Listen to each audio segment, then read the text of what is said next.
I've established that there is power coming to these connections here, and if there's power going to the motor, I can only assume the problem is in the motor.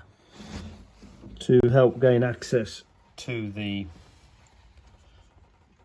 window motor, solenoid just attached with 2 screws there and there, with an earth there, and then this attachment on this end that connects to the locking mechanism.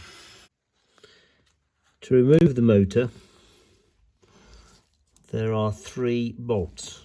One there with a head on the back that isn't recessed, but this one here and this one here have the recessed heads. Steve Payne suggests that when you remove these and that one, that you cut a slot in the bolt so that you can just push a screwdriver in there to help screw it up when you're replacing it, and then all you need to do is nip it up at the back. I'm just using a 3/8 spanner to get that one, and then the other 2, this won't fit. This socket just won't quite fit down there, so I'm going to grind that socket off as suggested on the Jensen's Owners Club forum to make it shallower. There isn't enough room to go upwards in that direction to reach that bolt. Well, that's what I found. So I had to go down from the top to reach that bolt. Because of how tight it all was, and the length of that small 1/4 inch drive, I couldn't do it from the top. I had to drop it in from the top, attach it to the nut, but then allow the ratchet to drop down so that I could unbolt it from there. I couldn't unbolt it from the top because the length of the handle wasn't enough to give me any leverage. There's a bracket which attaches to the motor here and here, and then it just levers off.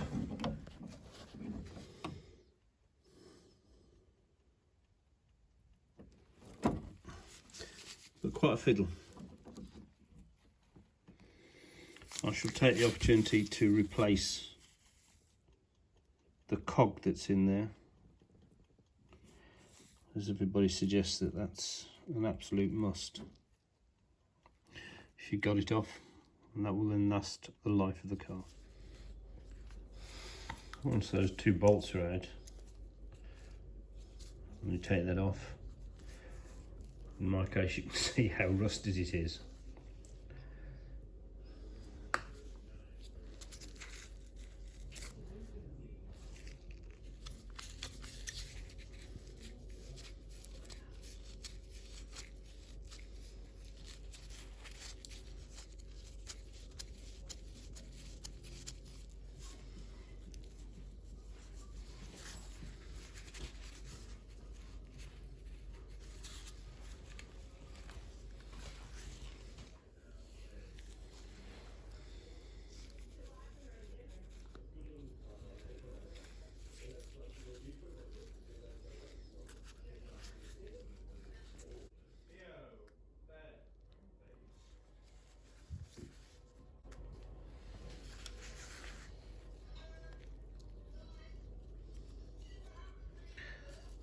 Couple of shims, seal I suppose.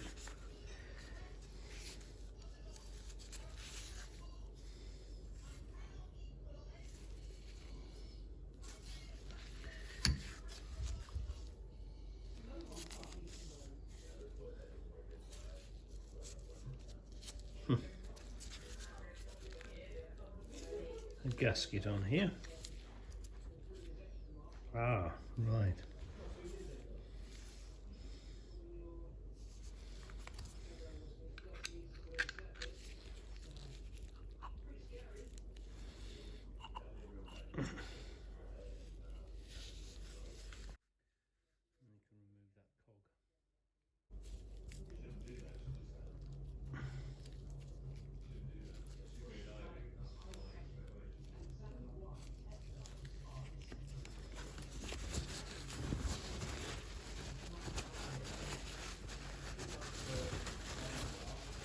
I don't know whether this has been replaced in the past or if that's an original cog.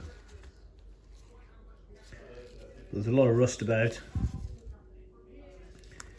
and it's still full of water. I'll clean it all out and we'll see how we go. So one of the hardest things to do is to hold these brushes back while you put it back on the armature. How I was taught to do it was to use some fishing nylon, appropriately fed through, held in place, put it on the armature, release the nylon, and Bob's your uncle. Don't forget that that notch has to line up with the notch that's inside the casing.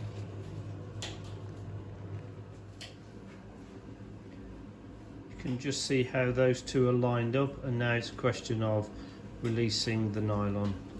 So if you're just careful, don't press it in too much, and then you can just pull the nylon through.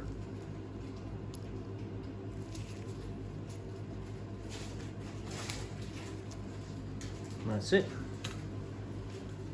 You can then press the body in and put the long screws in. So I've done it up a little bit at a time whilst utilising motor.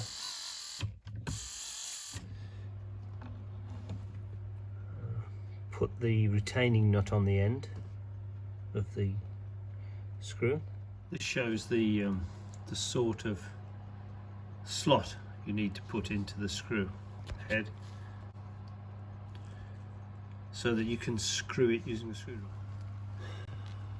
I'll put a screwdriver through, right through to the back to hold everything in place, line up the holes. Managed to get one screw partly in, but the cog on the back here, the small cog, obviously wasn't lining up with that piece there, and I had to just touch the window switch just to move the cog on there a little bit, and then it snapped into place. So I'm confident now it's all locked in, and I need to just put the other two screws in. This works very well using a screwdriver. Trying to start a screw from behind would have been very, very difficult, where positioning it and then using the screwdriver to screw it into the thread was much, much easier. When I originally set that screw to hold the bearing in place, I sort of did it a little bit looser than finger tight. When I came to retighten these, I found that I jammed the motor in place inside, so when I used the switch, the motor wouldn't turn at all and jammed. And the reason for that was that when I screwed these down tight on this bracket, it squashed this unit together. It basically pushed the motor down inside so that it jammed against that bearing. I had to undo that locking nut and unscrew that screw that's in there, just to give it enough slack for the motor to rotate inside without jamming.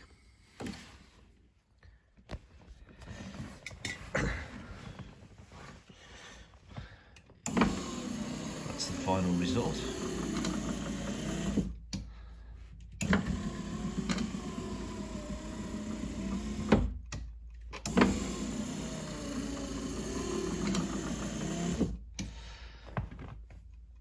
It'll be interesting to see after I've installed the relays whether that's any faster or any better.